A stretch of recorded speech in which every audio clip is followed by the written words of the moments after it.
Série A Compreensão do Todo. Livro de Setúbal. 18º capítulo. Se furtar as próprias aquisições, é ser luz desligada.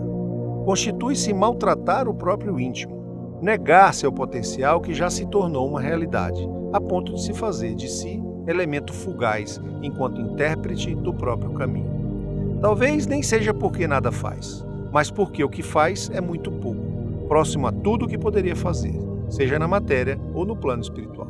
Não importa, porque o espírito carrega a sua essência e nada mudará isso. Independente do nível de sensibilidade de seu corpo ao encarnar, ou mesmo do nível do local onde o espírito se encontra, seja nas casas de luz mais elevadas ou mesmo nos pântanos mais obscuros. O fato é que o espírito não deixa de ser espírito, ao mesmo tempo em que não deixa para trás tudo aquilo que conquistou enquanto aquisições morais e intelectuais. Por isso, meus irmãos, fugir à própria essência é negar o ser, é desconsiderar o seu passado, na mesma medida em que não constrói o seu futuro. Por isso, do dever de se entender, buscar refúgio consciente no próprio íntimo, reconhecendo-se como um indivíduo que tem limitações, ao mesmo tempo em que reconhece ter outras grandes habilidades. Somos nós, meus irmãos, guardiões de nós mesmos, antes até de um dia podermos ser anjos guardiões. Somos diferentes, sem deixarmos de ser tão semelhantes. Incrível? Talvez seja. No entanto, maior que qualquer maravilha, esse é o fato. Isso porque transcende a crença e se debruça sobre a verdade lógica e raciocinada, indo de encontro aos teoremas e teorias da humanidade, simplesmente expondo o que somos e o que nos cerca.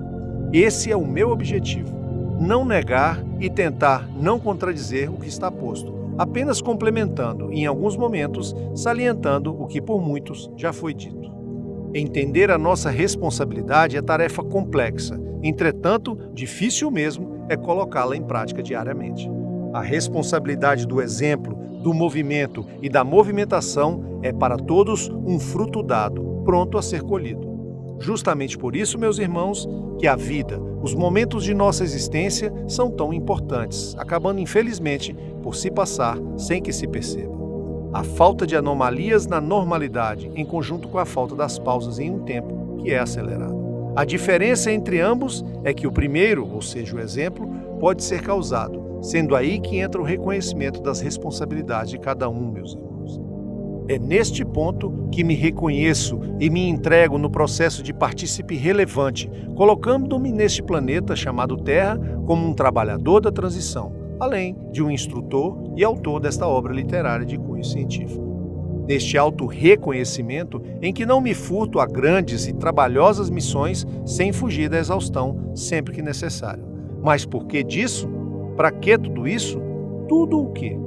Entender que, pelo meu grau evolutivo, estar aqui é uma obrigação natural é começar a reconhecer os diferentes papéis que assumimos ao longo de nossa existência. Tomando por base que o fim desta obra já teve início e que está por se finalizar dentro em pouco, aproveite o momento fechando os olhos e agradecendo por, em mais um dia, poder ser capaz de transformar seu potencial em realidade.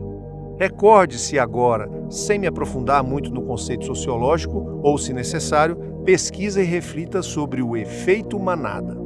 Como verá, ele pode ter dois direcionamentos em uma comunidade, sempre tendendo ao equilíbrio, mas sendo grande o nível de inércia entre os irmãos que formam a comunidade, ou tendendo a uma grande desordem, que pode principiar o caos absoluto, ou mesmo a ruptura de uma sociedade. Se ali atrás, e também por empirismo, vocês concordaram comigo que o tempo não para e, ainda, não discordam que a alteração que pode ocorrer é apenas na percepção da passagem do tempo, não só por diferença relativa das velocidades absolutas entre dois irmãos, mas também pelo estado energético e nível de vigília em que cada um se coloca, chegamos ao ponto final em uma linha tênue que trabalha o efeito manada de uma comunidade. E isso se dá estimulando-a com anomalias que se colocam discrepantes e mesmo assustadoras diante das normalidades que eram esperadas. Essas ações são hoje na Terra de minha responsabilidade e de meus ressonantes trabalhadores, tendo por fim fazer com que o efeito manada retire-os da inércia, sem deixar se instaurar o completo caos. Essa é a ruptura que o trabalho de transição traz, e por isso é tão delicado, sem se esquecer que deve ser útil e educador para ambos os planos, tanto o material como o espiritual, tanto para os que ficam quanto para os que vão. E é nesse ponto de inflexão que chegamos ao final desta obra. A partir da disposição de amar, sem se apegar ao poder ou à relevância da missão, apenas nos colocando nos nossos lugares diariamente para que sempre assumamos as nossas responsabilidades morais para com cada irmão à nossa volta, sem se furtar a orientar e ser orientado.